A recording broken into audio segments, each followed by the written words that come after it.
Good morning friends, आप सबों का हमारे चैनल के ट्यूटोरियल्स में स्वागत है। आज जो टॉपिक हम लोग स्टडी करने जा रहे हैं वो हम लोग आज कुछ इम्पोर्टेंट ऑब्जेक्टिव्स डिस्कस करेंगे। इससे पहले प्रीवियस हमने जो कल एक वीडियो डाला था, यूरोपीय कंपनियों का आगमन, मॉडर्न इंडियन हिस्ट्री को हम लोग स्टडी कर रहे हैं। ठीक है, तो उसी का यूरोपीय कंपनियों का आगमन का आज हम लोग जो है ऑब्जेक्टिव्स को क्या करेंगे, स्टडी करेंगे।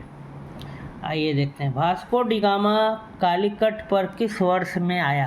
Question number 1, Vasco da gamma Calicut पर किस वर्ष में आया? ए 1350 AD, बी 1498 AD, सी 1530 AD, डी 1612 AD। तो इसका सही उत्तर हो जाएगा बी 1498 AD। ठीक है, तो वही यहाँ लिखा भी। आइए एक्सप्लेनेशन देख लेते हैं कि मध्यकाल में सर्वप्रथम भारत से संबंध स्थापित करने वाले पुर्तगीज थे। प्रथम Portuguese Vasco da gamma Bharat के पश्चिमी तट पर स्थित बंदरगाह कालीकट पर 20 मई 1498 को पहुंचा। उसने यहाँ पहुंचकर भारत के नए समुद्री मार्ग की खोज की।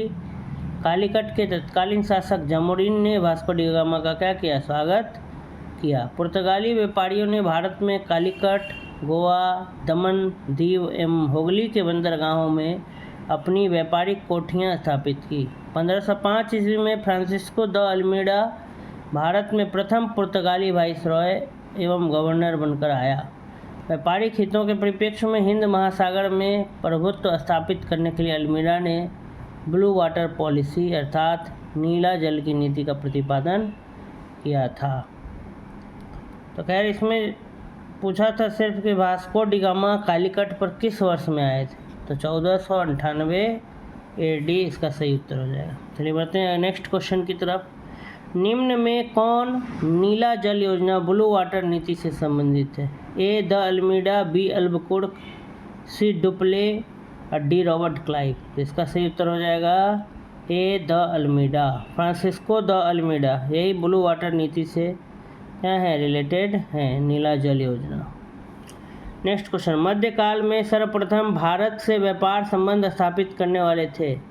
ए डच, बी अंग्रेज, सी फ्रांसीसी, डी पुर्तगाली। इसका सही उत्तर हो जाएगा डी पुर्तगाली। मध्यकाल में सबसे पहले भारत से व्यापार संबंध स्थापित करने वाले थे पुर्तगाली।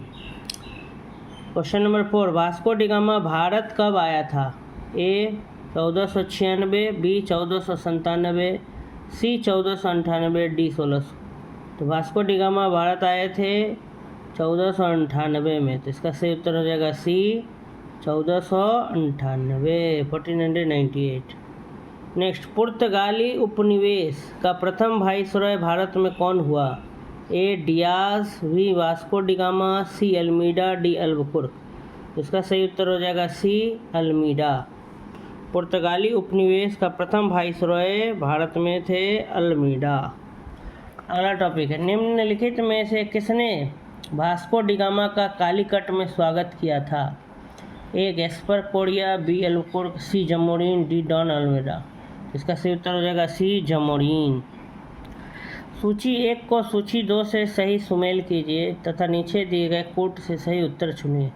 इधर है समुद्री यात्री सूची 1 में, और सूची 2 में है देश। A Vasco da Gama, B Christopher Columbus, C Captain Cook और डी तस्मान। इधर है स्पेन, पुर्तगाल, हॉलैंड और ग्रेट ब्रिटेन। तो पुर्तगाल से आए थे वास्को डी गामा, 1 और 2 हो जाएगा। 1 और 2 सिर्फ यही बी ऑप्शन में है, तो इसलिए क्या हो जाएगा, यही सही हो जाएगा। 1 और 2, बी का 1, सी का 4, डी का 3। वास्को डी गामा कहाँ के थे? पुर्तगाल के। क्रिस्टोफर कोलंबस वो कहाँ के थे? स्पेन के। कैप्टन कुक वो कहाँ के थे? ग्रेट ब्रिटेन के। और तस्मान कहाँ के? हॉलैंड के। वही लिखा है। पुर्तगाली यात्री वास्को डी गामा ने भारत के मार्ग की मूलतः इटली निवासी तथा स्पेन द्वारा वित्त पोषित यात्री कोलंबस ने अमेरिका की, ब्रिटेन के कैप्टन कुक ने ऑस्ट्रेलिया की तथा हॉलैंड के तस्मान ने वान डीमंस लैंड वर्तमान तस्मानिया और न्यूजीलैंड की खोज की। तो इसलिए इसका सही मैचिंग जो होगा वो हो गया कि वास्को डी गामा का होगा पुर्तगाल, क्रिस्टोफर कोलंबस का होगा स्पेन, कैप्टन कुक का ग्रेट ब्रिटेन और तस्मान का हॉलैंड।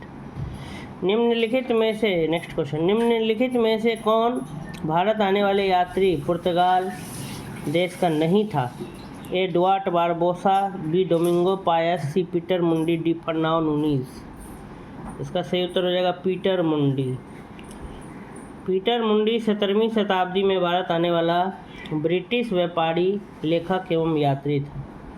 चीन की चाय को चखने का उल्लेख करने वाला वह प्रथम ब्रिटिश नागरिक था। भारत में उसने पटना, आगरा एवं सूरत आदि नगरों की यात्रा की। तो ये ब्रिटिश व्यापारी थे पीटर मुंडी। बाकी जो थे पुर्तगाल देश से आए थे, डुआर्ट बारबोसा, डोमिंगो पायस और फर्नाओ नूनीज, ये सब पुर्तगाल देश से आए थे भारत में। बाकी जो पीटर मुंडी ब्रिटिश अंग्रेज देश से आए थे। भारत में पुर्तगाली शक्ति का वास्तविक संस्थापक कौन था? A Vasco da Gama, B Albuquerque, C Bartholomew Dias, D George Oxenden. तो जो है भारत में पुर्तगाली शक्ति है, उनका वास्तविक जो फाउंडर है, रियल फाउंडर, किसको माना जाता है? अल्बुकर्क को माना जाता है। भारत में पुर्तगाली शक्ति का वास्तविक संस्थापक अल्बुकर्क 1509 से 1515 तक ईस्वी था। मैंने अल्बुकर्क का जो शासनकाल था। तो भारत में पुर्तगाली शक्ति का वास्तविक संस्थापक अल्बुकर्क को माना जाता है। इसने भारत में एक प्रादेशिक शक्ति के रूप में पुर्तगाली राज्य की स्थापना की। फरवरी 1510 में बीजापुर के आदिल शाही सुल्तान से गोवा को जीतना अल्बुकर्क की पहली महत्वपूर्ण उपलब्धि थी। गोवा की विजय ने दक्षिण पश्चिमी समुद्र तट पर पुर्तगाली नौसैनिक प्रभुत्व पर मोहर लगा दी और इसके साथ ही भारत में क्षेत्रीय पुर्तगाली राज्य की स्थापना हुई। अल्बुकर्क ने भारत में पुर्तगालियों की संख्या में वृद्धि करने एवं उनकी अस्थायी बस्तियां बसाने के उद्देश्य से पुर्तगालियों को भारतीय महिलाओं के साथ विवाह करने के लिए प्रोत्साहित किया। भारत में जो पुर्तगाली शक्ति थी उनका जो वास्तविक संस्थापक कौन थे? अल्बुकर्क, उन्हीं को माना जाता था। नेक्स्ट क्वेश्चन, भारत में यूरोपीय शक्तियों के प्रवेश के संदर्भ में निम्न में कौन सा कथन सही नहीं है? ए पुर्तगालियों ने 1499 में गोवा पर कब्जा किया था। बी अंग्रेजों ने अपना पहला कारखाना दक्षिण भारत में मछलीपट्टनम में लगवाया। सी पूर्वी भारत ने अंग्रेजी कंपनी में 1633 में उड़ीसा में पहला कारखाना लगाया। डुप्लेक के नेतृत्व में फ्रांसीसियों ने 1746 में मद्रास पर कब्जा किया था। तो इसमें सही जो है वह ए नहीं है। पुर्तगालियों ने 1499 में गोवा पर कब्जा नहीं किया था। गोवा पर जो है वो 1510 के बाद ही कब्जा किया था। पुर्तगालियों ने भारत में निम्नलिखित में से किस स्थान पर प्रथम किला का निर्माण किया था? ए अंजी द्वीप में, बी कन्नानोर में, सी कोचिन में, डी गोवा में। तो पुर्तगालियों ने सबसे पहले अपना जो प्रथम दुर्ग बनाया था वो कोचिन में बनाया था। पुर्तगालियों के भारत में प्रथम दुर्ग का निर्माण अल्फांसो डी अल्बुकर्क ने करवाया था। 1503 ईस्वी कोचिन में कराया था। उसमें वो गवर्नर नहीं थे, बट अल्बुकर्क ने ही निर्माण करवाया था प्रथम दुर्ग। 1503 ईस्वी में कोचिन में कराया गया था। किन यूरोपियों ने भारत में प्रथमतः सामुद्रिक व्यापारिक केंद्र स्थापित किए? ए अंग्रेज, बी फ्रांसीसी, सी पुर्तगाली, डी डच। तो इसका सही उत्तर हो जाएगा सी पुर्तगाली। किन यूरोपियों ने भारत में प्रथमतः सामुद्रिक व्यापारिक केंद्र स्थापित किए? तो इसका सही उत्तर हो जाएगा सी पुर्तगाली। चलिए बढ़ते हैं नेक्स्ट क्वेश्चन की तरफ। उससे पहले थोड़ा एक्सप्लेनेशन देख लेते हैं। यूरोपीय शक्तियों में सर्वप्रथम पुर्तगाली व्यापारियों ने भारत में सामुद्रिक व्यापारिक केंद्र क्या किए? स्थापित किए। भारत में प्रथम पुर्तगाली वाइसरॉय फ्रांसिस्को द अल्मीडा ने 1509 ईस्वी में द्वीप पर अधिकार कर लिया। द्वीप पर अधिकार के साथ ही पुर्तगाली हिंद महासागर में सबसे अधिक क्या हो गए? शक्तिशाली हो गए। पुर्तगालियों ने हिंद महासागर से होने वाले व्यापार पर एकाधिपत्य मोनोपोली स्थापित कर लिया तथा यहाँ से गुजरने वाले अन्य जहाज़ों से कर की क्या की वसूली की। नेक्स्ट क्वेश्चन, बंगाल की निम्नलिखित फैक्ट्रियों में से एक जो पुर्तगालियों द्वारा स्थापित की गई थी वह थी ए बांदेल, बी चिंसुरा, सी हुगली, डी श्रीरामपुर। तो इसका सही उत्तर हो जाएगा सी हुगली। पुर्तगाली गवर्नर नीनो डी कुन्हा ने मद्रास के निकट सेंथोमी और बंगाल में हुगली में पुर्तगाली बस्तियां स्थापित कर भारत के पूर्वी समुद्री तट की ओर पुर्तगाली वाणिज्य कक्ष का विस्तार किया था। 1534 ईस्वी में पुर्तगालियों ने बंगाल के शासक गियासुद्दीन महमूद शाह से सतगांव और चटगांव में अपनी फैक्ट्रियां स्थापित करने की अनुमति प्राप्त कर ली। इसके बाद संपूर्ण बंगाल में अनेक पुर्तगाली बस्तियों की स्थापना की गई। चटगांव, जिसे पुर्तगाली महान बंदरगाह के रूप में अभिहित करते थे, उनके द्वारा प्रयुक्त किया जाता रहा, किंतु 16वीं सदी में सतगांव का पतन हो गया और उसका स्थान हुगली ने ले लिया। चिंसुरा ने डचों में गुस्ताउस किले का निर्माण कराया था। श्रीरामपुर डेनिस का प्रमुख केंद्र था। तो इसलिए हुगली बंगाल की निम्नलिखित फैक्ट्रियों में से एक जो पुर्तगाली द्वारा स्थापित की गई थी, इसका नाम था हुगली। आइए नेक्स्ट क्वेश्चन देखते हैं। पौंडीचेरी, वर्तमान में अभी पुडुचेरी नाम है, के संदर्भ में निम्नलिखित कथनों पर विचार कीजिए। पौंडीचेरी पर कब्जा करने वाली पहली यूरोपीय शक्ति पुर्तगाली थे। पौंडीचेरी पर कब्जा करने वाली दूसरी यूरोपीय शक्ति फ्रांसीसी थे। तीसरा, अंग्रेज़ों ने कभी पौंडीचेरी पर कब्जा नहीं किया। तो इसमें बोल रहा है कि कौन सा कथन सही है। तो सही में सिर्फ 1 नंबर है, 2 और 3 बोल रहा है कि गलत है। कैसे है तो एक्सप्लेनेशन में देखते हैं, व्याख्या में। पौंडीचेरी में सर्वप्रथम पुर्तगालियों ने अपना उपनिवेश स्थापित किया था। पौंडीचेरी में इसके बाद डेन्स और डचों ने, तो दूसरा डेन्स होगा और तीसरा डच होगा। डचों ने अपनी व्यापारिक कोठियाँ स्थापित की थी। इसके बाद 1673 ईस्वी में फ्रांसीसियों ने यहाँ अपनी बस्ती स्थापित की। अंग्रेज़ों ने भी पौंडीचेरी पर 1793 ईस्वी में कब्जा कर लिया और फिर 1814 ईस्वी में हुई पेरिस की संधि के तहत इसे फ्रांस को सौंप दिया। इस प्रकार केवल कथन 1 क्या है, सही है। अगला क्वेश्चन है, हुगली को बंगाल की खाड़ी में समुद्री लूटपाट के लिए किसने अड्डा बनाया था? ए पुर्तगालियों ने, बी फ्रांसीसियों ने, सी डेनमार्क वासियों ने, डी अंग्रेज़ों ने। तो इसका सही उत्तर हो जाएगा ए पुर्तगालियों ने। पुर्तगालियों द्वारा हुगली को बंगाल की खाड़ी में समुद्री लूटपाट के लिए अड्डे के रूप में क्या किया जाता था, इस्तेमाल किया जाता था। तो पुर्तगालियों द्वारा हुगली को बंगाल की खाड़ी में समुद्री लूटपाट के लिए अड्डे के रूप में क्या किया जाता था, इस्तेमाल किया जाता था। नेक्स्ट क्वेश्चन है, बंगाल की खाड़ी में समुद्री डकैती हेतु हुगली का उपयोग कौन करता था? ए डच, बी फ्रांसीसी, सी पुर्तगाली, डी अंग्रेज, ई उपयुक्त में से कोई नहीं। तो इसका सही उत्तर हो जाएगा सी पुर्तगाली। बंगाल की खाड़ी में समुद्री डकैती हेतु हुगली का उपयोग पुर्तगाली करते थे। निम्नलिखित में से कौन कलकत्ता का संस्थापक था? A Charles Eyre, B Job Charnock, C Gerald Aungier, D William Norris. तो इसका सही उत्तर हो जाएगा बी जॉब चर्नॉक।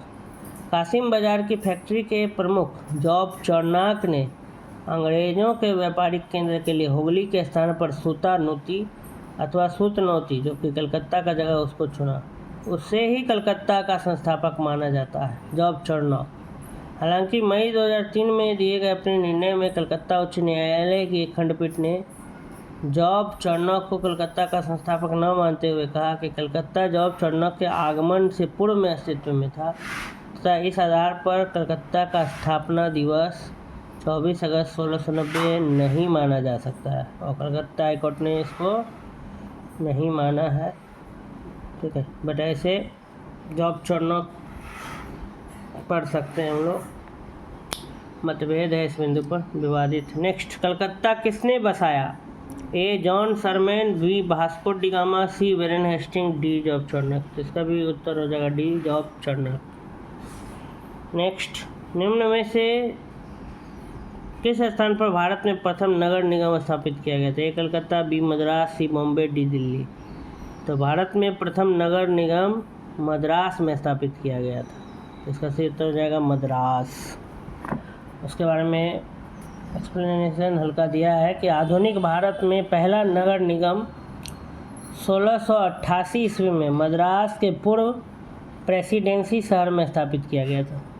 आधुनिक भारत में पहला नगर निगम 1688 ईस्वी में मद्रास के पूर्व प्रेसिडेंसी शहर में स्थापित किया गया था। अगला क्वेश्चन, भारत के साथ व्यापार के लिए सर्वप्रथम संयुक्त पूंजी कंपनी किन लोगों ने आरंभ की? ए पुर्तगाली, बी डच, सी फ्रेंच, डी डेनिश। तो डच ने सर्वप्रथम संयुक्त पूंजी कंपनी आरंभ की। भारत के साथ व्यापार के लिए सर्वप्रथम संयुक्त पूंजी कंपनी 1600 ईस्वी में लंदन में स्थापित अंग्रेजी east India company, the governor and company of merchants of London trading into the east Indies. इसके बाद 1602 में डच हॉलैंड द्वारा संसद द्वारा पारित प्रस्ताव में एक संयुक्त डच ईस्ट इंडिया कंपनी की स्थापना की गई। ठीक है, क्योंकि यहाँ ब्रिटेन नहीं था, अगर ब्रिटेन होता तो फिर ब्रिटेन हो जाता, इसलिए यहाँ पर डच होगा सही उत्तर। निम्नलिखित कथनों में कौन सा एक सही है? ए आधुनिक कोच्चि भारत की स्वतंत्रता तक डच उपनिवेश था। बी डचों ने पुर्तगालियों को पराजित किया और आधुनिक कोच्चि ने उन्हें फोर्ट विलियम्स का निर्माण किया। सी आधुनिक कोच्चि पहले डच उपनिवेश था जिस पर बाद में पुर्तगालियों का अधिकार हो गया।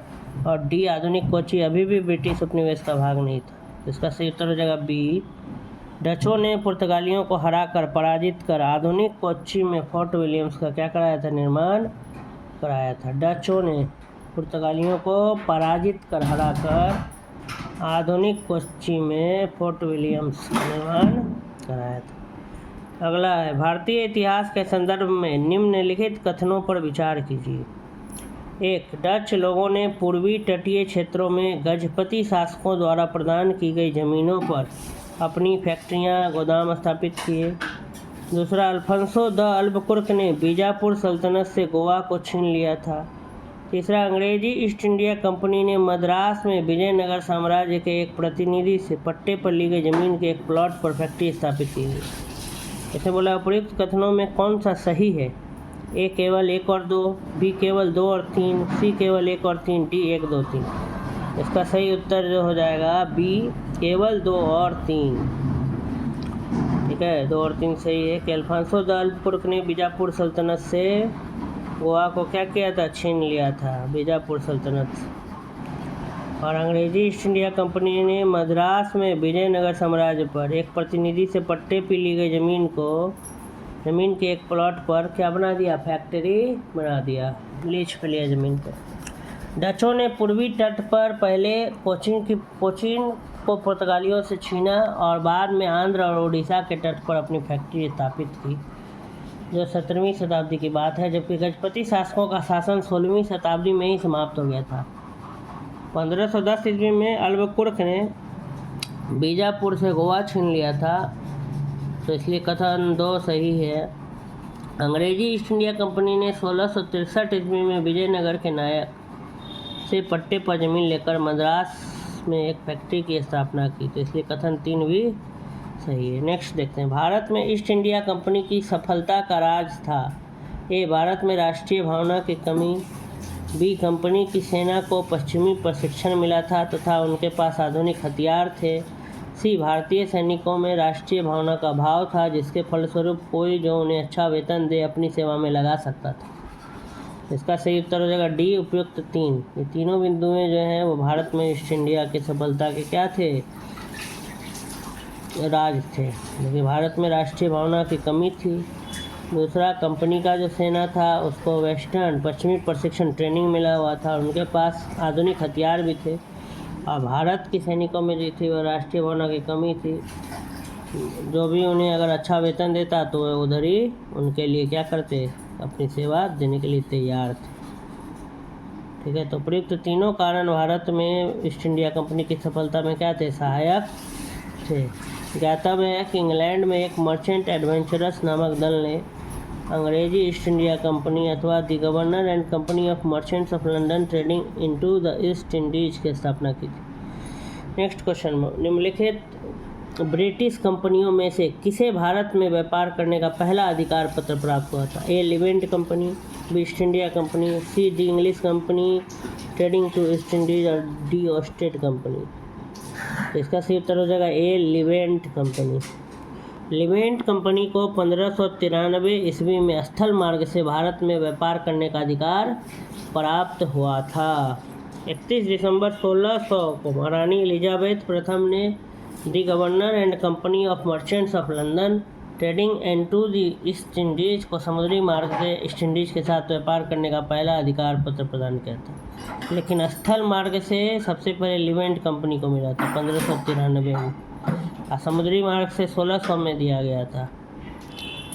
ठीक है, the governor and company of merchants of London trading into the east Indies. 1702 में इससे न्यू कंपनी तथा महारानी एनी के साथ मिलकर एक त्रिपक्षीय करारनामा किया, जिसके तहत पुरानी कंपनी 7 साल के भीतर खुद को बंद कर देगी तथा 1709 ईस्वी में दोनों कंपनियां मिलकर नए नाम united company of merchants of England trading to the east Indies के रूप में अपने व्यापार को बढ़ाएगी।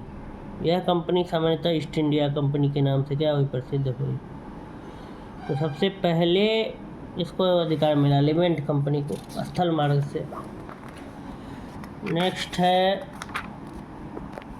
आपका अगला सवाल, लंदन में ब्रिटिश ईस्ट इंडिया कंपनी के गठन के समय भारत का निम्नलिखित में कौन बादशाह था?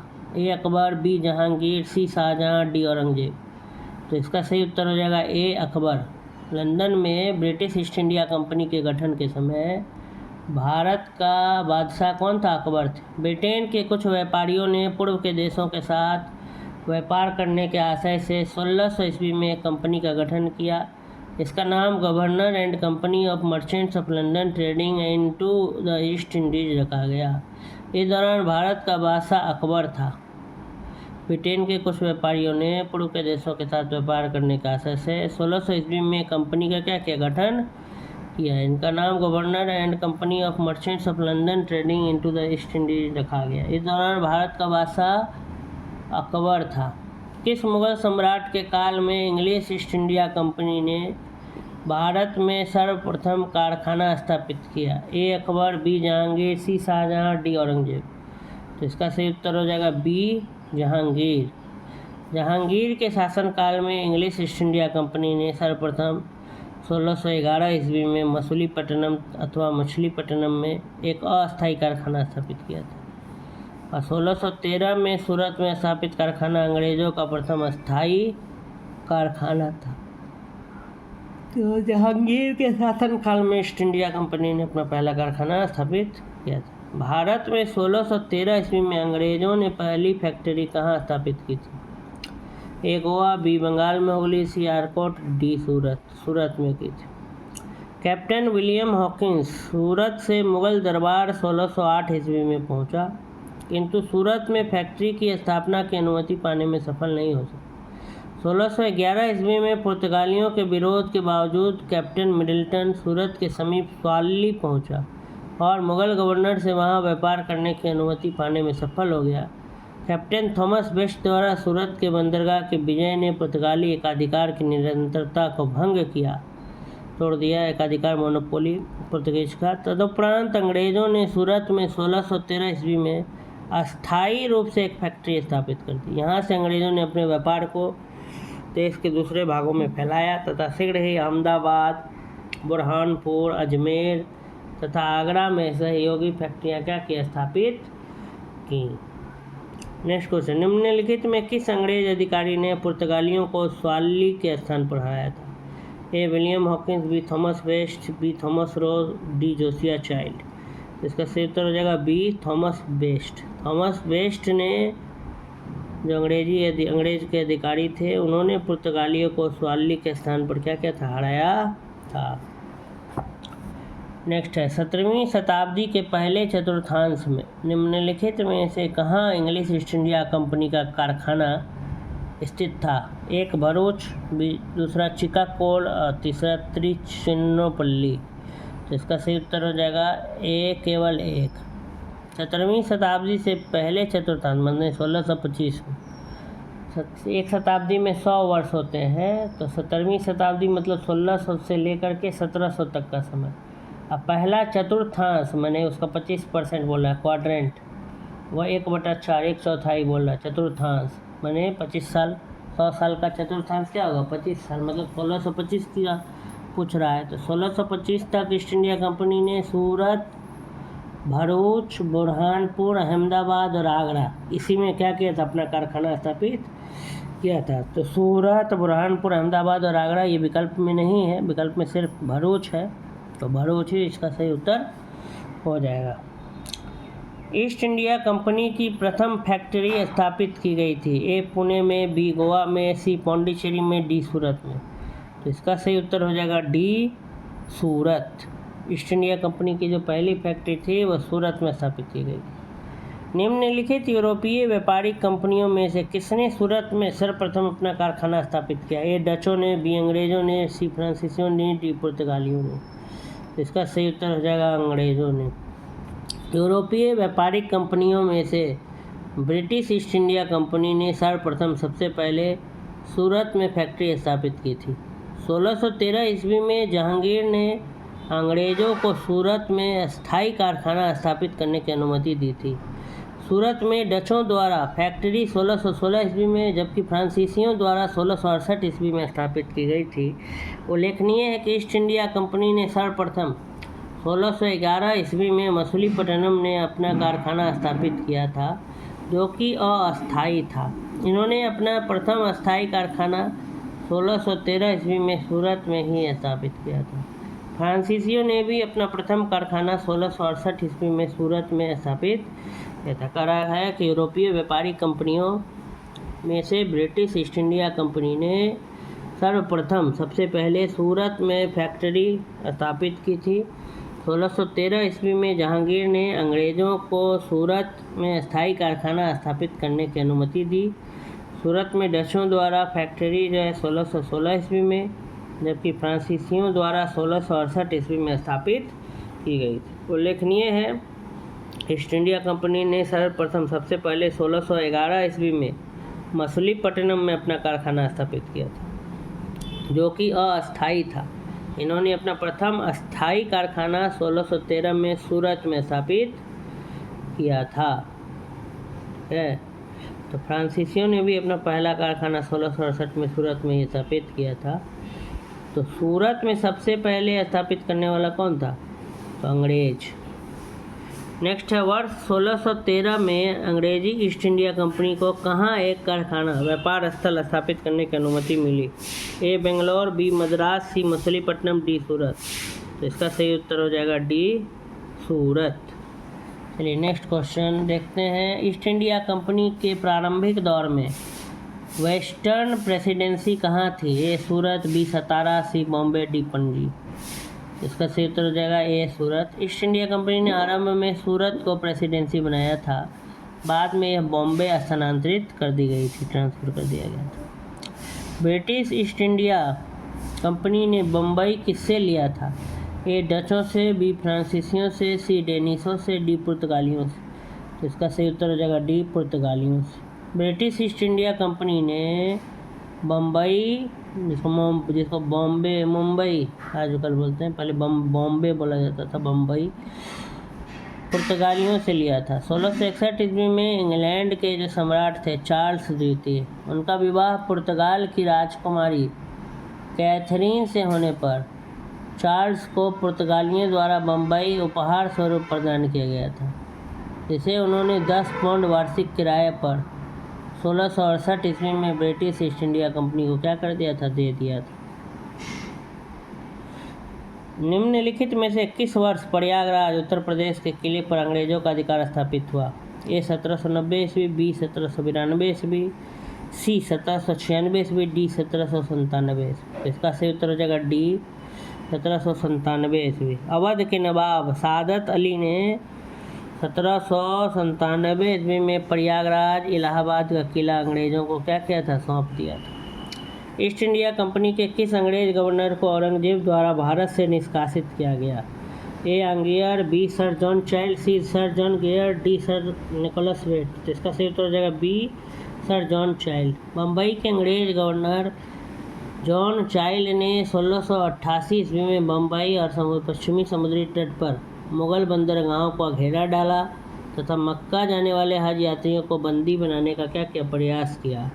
फलस्वरूप उसे औरंगजेब ने भारत से निष्कासित करने का आदेश दिया था। तो मुगल शासक औरंगजेब के सामने उसे विवश होना पड़ा और अंततः उसे माफ़ी मांगनी पड़ी। सर जॉन चाइल्ड को भारत से क्या किया, निष्कासित करने का आदेश निकाला। अगला है, निम्नलिखित में प्रथम कर्नाटक युद्ध का कौन सा तात्कालिक कारण था? ए, अंग्रेज और फ्रांसीसियों के बीच प्रतिद्वंदिता। बी, ऑस्ट्रिया की राजगद्दी की जंग। सी, कर्नाटक की राजगद्दी का मसला। और डी, अंग्रेजों द्वारा फ्रांसीसी जहाज का अधिग्रहण। तो प्रथम कर्नाटक युद्ध जो 1746 से 48 में हुआ था, ठीक है, वो उसका मेन कारण क्या था? इसलिए वो था ऑस्ट्रिया के उत्तराधिकार के लिए। ऑस्ट्रिया की राजगद्दी का युद्ध 1740 में प्रारंभ हुआ था, विस्तार मात्र था। ग्रीक सरकारों ने की आज्ञा के विरुद्ध ही दोनों दलों में 1746 में युद्ध प्रारंभ हो गया। अंग्रेज कैप्टन बर्नेट के नेतृत्व में अंग्रेजी सेना द्वारा कुछ फ्रांसीसी जहाज़ों पर अधिकार कर लेना वो युद्ध का तात्कालिक कारण था। अच्छा, तात्कालिक कारण वो नहीं था। 1740 में स्टार्ट हुआ था ऑस्ट्रिया का उत्तराधिकार युद्ध, समझिए उसी का बस एक्सपेंशन था। लेकिन कर्नाटक युद्ध का जो तात्कालिक कारण यह बताया जा रहा है वो डी बताया जा रहा है, अंग्रेज़ों द्वारा फ्रांसीसी जहाज़ों का अधिग्रहण कर लेना। यहाँ पे लिखा भी है, अंग्रेज कैप्टन बर्नेट के नेतृत्व में अंग्रेजी सेना द्वारा कुछ फ्रांसीसी जहाज़ों पर, अंग्रेज का सेना ने फ्रांस के जहाज़ों पर क्या कर लिया, अधिग्रहण कर लिया, कब्जा जमाया। उस वही प्रथम कर्नाटक युद्ध का क्या था, कारण था। ठीक है, प्रथम कर्नाटक युद्ध कब हुआ था? कर्नाटक का प्रथम युद्ध, तो ये ईयर भी दिमाग में रखेंगे, 1746 से 1748। कर्नाटक युद्ध किन किन के मध्य लड़ा गया, किसके किसके बीच लड़ा गया? अंग्रेज व फ्रांसीसी, अंग्रेज व डच, अंग्रेज व मराठे, हैदर अली व मराठे। तो अंग्रेज व फ्रांस के बीच क्या हुआ था? कर्नाटक युद्ध हुआ था। सूची 1 को सूची 2 के साथ सुमेलित कीजिए। सूची 1 इधर सूची 2। सूची 1 में इधर लिखा है प्रथम कर्नाटक युद्ध, इसमें से ढूंढना है। तो प्रथम कर्नाटक युद्ध हो जाएगा एक्सला चैपल सापेल की संधि से अंत। तृतीय कर्नाटक युद्ध पेरिस की संधि से अंत। द्वितीय कर्नाटक युद्ध अनिर्णायक युद्ध। और प्रथम मैसूर युद्ध ब्रिटिश की हार। ठीक है, तो इसका सही सुमेलन इस प्रकार से है। प्रथम कर्नाटक युद्ध एक्सला चैपल माने सापेल की संधि से प्रथम कर्नाटक युद्ध का क्या हो गया, अंत हो गया। तृतीय कर्नाटक युद्ध का अंत पेरिस की संधि से हुआ था। द्वितीय कर्नाटक युद्ध में अनिर्णायक, कोई डिसीजन नहीं निकला युद्ध का। और प्रथम मैसूर युद्ध ब्रिटिश की हार हुई। जाइए अगला देखते हैं। अगला क्वेश्चन है हमारा, निम्नलिखित में कौन सा एक सही सुमेलित नहीं है? कर्नाटक का प्रथम युद्ध 1746 से 48, कर्नाटक का द्वितीय युद्ध 1750 से 52, कर्नाटक का तृतीय युद्ध 1758 से 63 और पानीपत का तृतीय युद्ध 1761। तो बी नंबर जो है वो गलत नहीं है। कर्नाटक का जो तीनों युद्ध का यहाँ डेट दिया हुआ है, देख लेना है। कर्नाटक का प्रथम युद्ध है 1746 से 48, ये सही था। कर्नाटक का द्वितीय युद्ध यहीं पर गलती था, ये 1750 से 52 है इसके बाद, लेकिन असली में टाइम है कर्नाटक का जो द्वितीय युद्ध था वो 1749 से 1754 के बीच। ठीक है, भारत में अंग्रेज़ों और फ्रांसीसियों, भारत में अंग्रेज और फ्रांस का जो लड़ाई है उसी को कर्नाटक युद्ध के नाम से जाना जाता है। ये सवाल पूछता है कि कर्नाटक युद्ध किसके किसके बीच होता है, तो अंग्रेज और फ्रांस। भारत में अंग्रेज़ों और फ्रांसीसियों के बीच लड़े गए युद्ध को कर्नाटक युद्ध के नाम से जानते हैं। अगला है, निम्नलिखित में कौन सा प्रथम यूरोपियन व्यक्ति था जिसने भू क्षेत्र अर्जित करने के उद्देश्य से भारतीय राजाओं के झगड़ों में भाग लेने की नीति प्रारंभ की? ए, क्लाइव, बी, डुप्लेसी, सी, एल्बुकुर्क और डी, वैरेन हेस्टिंग्स। कह रहा है कि वो कौन सा पहला यूरोपियन व्यक्ति था जिसने भू क्षेत्र जमीन अर्जित करने के उद्देश्य से भारतीय राजाओं का जो झगड़ा था उसमें भाग लेना शुरू कर दिया। तो ये डुप्ले थे। डुप्ले ने पहली बार वे हथकंडे प्रयोग किए जो भारत को जीतने के लिए अंग्रेज़ों के मार्गदर्शक बने। डुप्ले प्रथम यूरोपियन था जिसने डुप्ले ने पहली बार वे हथकंडे प्रयोग किए जो भारत को जीतने के लिए अंग्रेजों के मार्गदर्शक बने। Divide and rule policy. Dupleix प्रथम यूरोपियन था जिसने भू क्षेत्र अर्जित करने के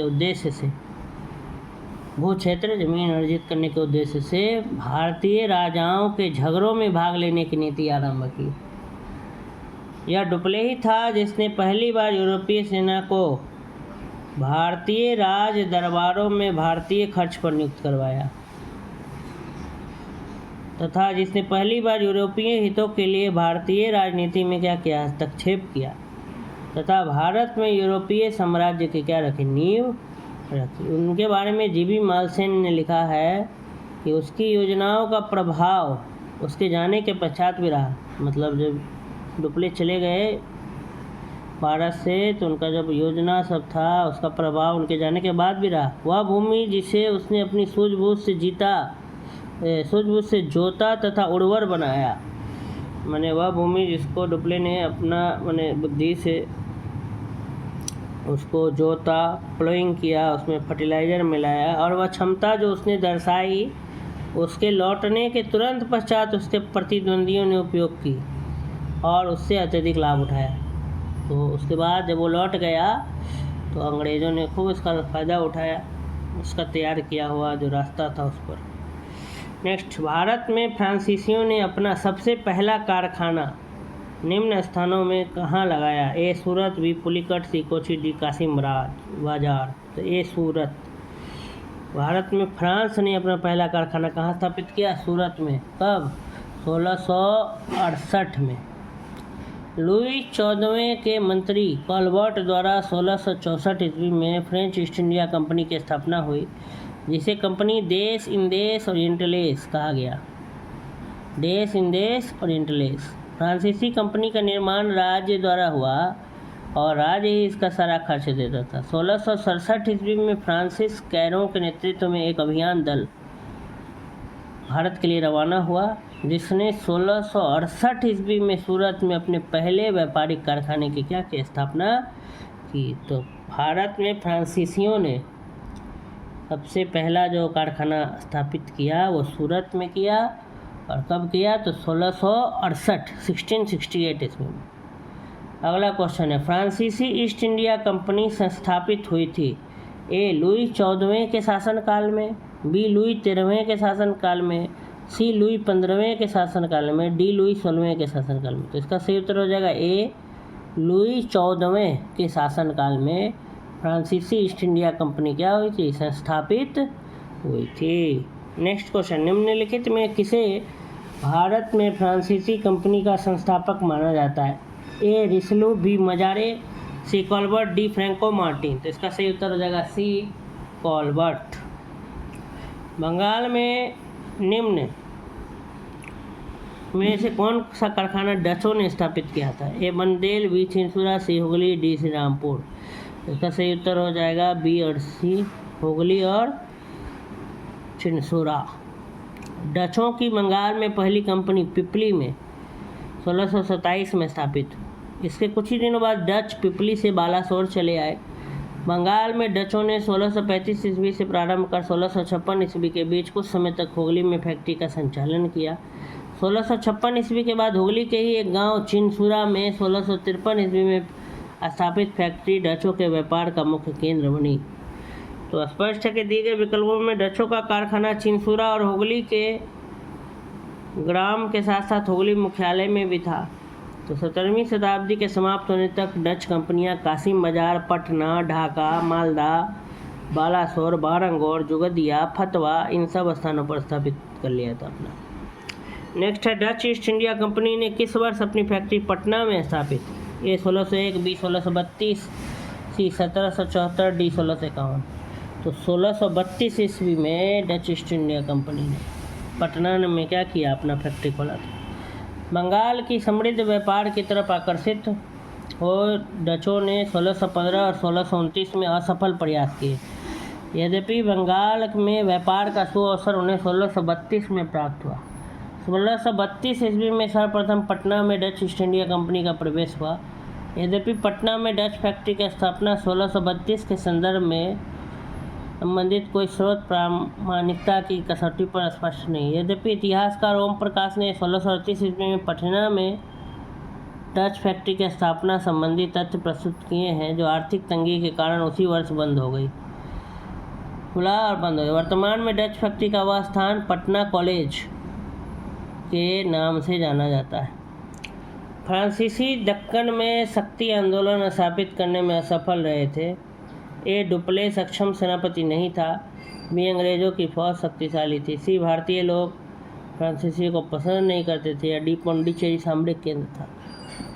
तो फ्रांसीसी जो है दक्कन में अपना शक्ति आंदोलन नहीं स्थापित कर पाए, क्योंकि अंग्रेजों की फौज शक्तिशाली थी। फ्रांसीसियों की पराजय का एक मुख्य कारण उनकी कमज़ोर नौसेना थी। वॉल्टियर के अनुसार ऑस्ट्रिया के उत्तराधिकार युद्ध के समय फ्रांस की जल शक्ति का इतना ह्रास हुआ, इतना कमज़ोर हो गया फ्रांस का नेवी नौसेना कि सप्तवर्षीय युद्ध के समय उनके पास एक भी जल पोत नहीं था। दूसरी ओर अंग्रेज़ों के पास एक शक्तिशाली क्या थी? सेना थी, इसलिए हारना पड़ा। निम्न यूरोपीय शक्तियों ने भारतीय व्यापार में समय समय पर प्रवेश किया। 1 अंग्रेज, 2 डच, 3 फ्रांसीसी, 4 पुर्तगाली। तो निम्न कूट में उनके प्रवेश का सही तिथि क्रम निर्धारित कीजिए। सबसे पहले कौन आए, फिर कौन आए, फिर कौन आए? तो सबसे पहले पुर्तगाली आए थे। 4 नंबर सही होगा, तो बी सही हो जाएगा। सबसे पहले 4 पुर्तगाली, तब आए डच, तब आए अंग्रेज, तब अंत में फ्रांसीसी। तो पुर्तगीज भारत में यूरोपीय शक्तियों के आगमन का क्रम इस प्रकार से: पुर्तगीज, डच, अंग्रेज और तब है फ्रांसीसी। भारत में यूरोपीय शक्तियों के आगमन का जो क्रम है वो इस प्रकार से है: पुर्तगीज, डच, अंग्रेज और फ्रांसीसी। सूची 1 को सूची 2 के साथ सुमेलित कीजिए। सूची 1 में जगह सबका नाम है, 2 में डच, फ्रेंच, पुर्तगीज, डेनिश, इधर है पौंडीचेरी, गोवा, ट्रांकेवार, सद्रास। तो सही मूल्यांकन है सुमेलन की पौंडीचेरी का होगा फ्रेंच, गोवा का होगा पुर्तगीज, ट्रांकेवार का होगा डेनिश या डेन, सद्रास का होगा डच। ठीक है, पौंडीचेरी फ्रेंच, गोवा का पुर्तगीज। उस क्षेत्र की पहचान करें जहाँ यूरोप वासियों को सर्वोत्तम सोडा और अफीम प्राप्त होता था। ए बिहार, बी गुजरात, सी बंगाल, डी मद्रास। तो ए बिहार। यूरोप वासियों को सर्वोत्तम, सबसे अच्छा, सर्वोत्तम सोडा और अफीम बिहार से प्राप्त होता था। अंग्रेजी शासनकाल में भारत का कौन सा क्षेत्र अफीम उत्पादन हेतु प्रसिद्ध था? ए बिहार, बी दक्षिणी भारत, सी गुजरात, डी असम। तो अफीम के लिए प्रसिद्ध था बिहार। अंग्रेजी शासनकाल में बिहार अफीम उत्पादन हेतु क्या था? प्रसिद्ध था। निम्नलिखित यूरोपियों में से कौन सा एक स्वतंत्रता पूर्व भारत में व्यापारी के रूप में सबसे अंत में आया? डच, इंग्लिश, फ्रांसीसी, पुर्तगाली। तो इसका सही उत्तर हो जाएगा सी, फ्रांसीसी। फ्रांसीसी अंत में आए। सबसे पहले आए पुर्तगीज, तब डच, तब अंग्रेज और तब फ्रांसीसी। सबसे पहले वास्को डी गामा भारत आए थे 1498 ईस्वी में कालीकट में। 16वीं-17वीं शताब्दी में यूरोप में अनेक राष्ट्र के व्यापारी समय समय पर व्यापार के उद्देश्य से भारत में आए। इन व्यापारियों में सबसे पहले 1498 ईस्वी में पुर्तगाली, 1605 ईस्वी में डच, 1608 ईस्वी में अंग्रेज तथा 1667 ईस्वी में फ्रांसीसियों का क्या हुआ? आगमन हुआ। इस प्रकार उपर्युक्त विकल्पों में भारत आने वाले व्यापारियों का सबसे अंत में फ्रांसीसियों का क्या हुआ? आगमन हुआ। अगला सवाल है, निम्नलिखित में किन स्थानों पर डचों ने अपने व्यापारिक अड्डे स्थापित किए? ए नागपट्टनम, बी चिंसुरा, सी मछलीपट्टनम, बी सूरत, भरूच, आगरा, सी कोचीन, अहमदाबाद, पटना, डी उपर्युक्त सभी। तो इसका सही उत्तर हो जाएगा डी, उपर्युक्त सभी। भारत में डचों द्वारा स्थापित प्रमुख व्यापारिक केंद्र थे नागपट्टनम, चिंसुरा, मछलीपट्टनम, सूरत, भरूच, आगरा, कोची, अहमदाबाद, पटना। 53 का सही उत्तर हो जाएगा डी। निम्नलिखित पर विचार कीजिए। 1. मृदा के स्वरूप तथा उपज के गुणों के आधार पर भूमि राजस्व का मूल्यांकन। 2. युद्ध में चलती फिरती तोपों का उपयोग। 3. तंबाकू और लाल मिर्च की खेती। इसका सही उत्तर हो जाएगा डी, कोई भी नहीं। मतलब अंग्रेज की देन, भारत को देन थी। तो मृदा, मिट्टी के स्वरूप तथा उपज के गुणों के आधार पर भूमि राजस्व का मूल्यांकन अंग्रेजों से पूर्व शेरशाह सूरी एवं अकबर द्वारा किया जा चुका था। भारत में तंबाकू और लाल मिर्च की खेती पुर्तगालियों की देन थी और चलती फिरती तोपों का प्रचलन मुगल काल में ही था। अकबर के आयुध निर्माण कारखाने में तमाम प्रकार की छोटी छोटी तोपें तैयार की जाती थी। इस प्रकार इनमें से कोई भी अंग्रेज का देन नहीं था, चाहे चलती फिरती तोप हो, चाहे तंबाकू और लाल मिर्च हो, चाहे मृदा का स्वरूप। अंग्रेज का देन इसमें से कुछ भी नहीं था। किसने ईस्ट इंडिया कंपनी के बारे में यह टिप्पणी की थी कि कंपनी एक असंगति है, परंतु यह उस व्यवस्था का भाग है जहाँ सब कुछ ही असंगत है। ए वैरेन हेस्टिंग्स, बी टी.बी. मैकाले, सी लॉर्ड क्लाइव, बी हेनरी होडास। तो टी.बी. मैकाले ने इस बात को कहा था, ठीक है। Lord Thomas Babington Macaulay, Lord Thomas Babington Macaulay, तो शॉर्ट में लिख दिया थॉमस बेबिंगटन को टी.बी. मैकाले ब्रिटेन का राजनीतिज्ञ तथा इतिहासकार था। 1834 से 1838 ईस्वी तक वह भारत की सुप्रीम काउंसिल में लॉ मेंबर तथा लॉ कमीशन का प्रधान रहा। प्रसिद्ध दंड विधान ग्रंथ दी इंडियन पेनल कोड की पांडुलिपि इसी ने तैयार की थी। अंग्रेजी को भारत की सरकारी भाषा तथा शिक्षा का माध्यम और यूरोपीय साहित्य, दर्शन तथा विज्ञान को भारतीय शिक्षा का लक्ष्य बनाने में इनकी महत्वपूर्ण भूमिका थी। ईस्ट इंडिया कंपनी की नीतियों पर टिप्पणी करते हुए मैकाले ने कहा था कि कंपनी एक असंगति है, परंतु यह उस व्यवस्था का नाम है जहाँ सब कुछ ही असंगत है। तो टी.बी. मैकाले का देन था। नेक्स्ट है एक्सला सापेल 1748 की संधि के संदर्भ में निम्नलिखित कथनों में कौन सा सही है? प्रथम कर्नाटक युद्ध की समाप्ति, अंग्रेजों को मद्रास पुनः प्राप्त हुआ। तो इसका सही उत्तर दोनों हो जाएगा। एक्सला सापेल की संधि जो 1748 से ऑस्ट्रिया के उत्तराधिकार का युद्ध क्या हो गया, समाप्त हो गया, और यूरोप का युद्ध बंद होते ही कर्नाटक का प्रथम युद्ध भी अपने ख़त्म हो गया और मद्रास जो था वह अंग्रेजों को फिर से क्या हो गया, प्राप्त हो गया। नेक्स्ट क्वेश्चन, भारत में अंग्रेजों की सफलता तथा फ्रांसीसियों की असफलता के संदर्भ में निम्न कथनों में कौन सा सही है? एक, अंग्रेजों को बंगाल विजय से अपार धन एवं जनशक्ति का मिलना। दूसरा, अंग्रेजों की बेहतर नौसैनिक ताकत। इसका सही उत्तर हो जाएगा दोनों, 1 तथा 2। भारत में अंग्रेजों की सफलता के कई कारण थे। इसमें अंग्रेजों की बेहतर नौसैनिक ताकत, बंगाल पर नियंत्रण से अपार जनधन की प्राप्ति और कंपनी की विभिन्न इकाइयों में समन्वय, कोऑर्डिनेशन, योग्य नेतृत्व, ये सब आदि था। तो इस प्रकार से हमारा जो ऑब्जेक्टिव्स, इम्पोर्टेंट ऑब्जेक्टिव था पहला टॉपिक से रिलेटेड, यूरोपीय कंपनियों का आगमन, इससे रिलेटेड जितने भी ऑब्जेक्टिव क्वेश्चन थे हमने डिस्कस कर लिया। अगर आपको मेरी वीडियो अच्छी लगी है तो चैनल को सब्सक्राइब करें, अधिक से अधिक लोगों को सब्सक्राइब करने के लिए प्रेरित करें कि आने वाले दिनों में मैं और भी इंफॉर्मेटिव वीडियोस आप लोगों के लिए ले आता रहूं। धन्यवाद।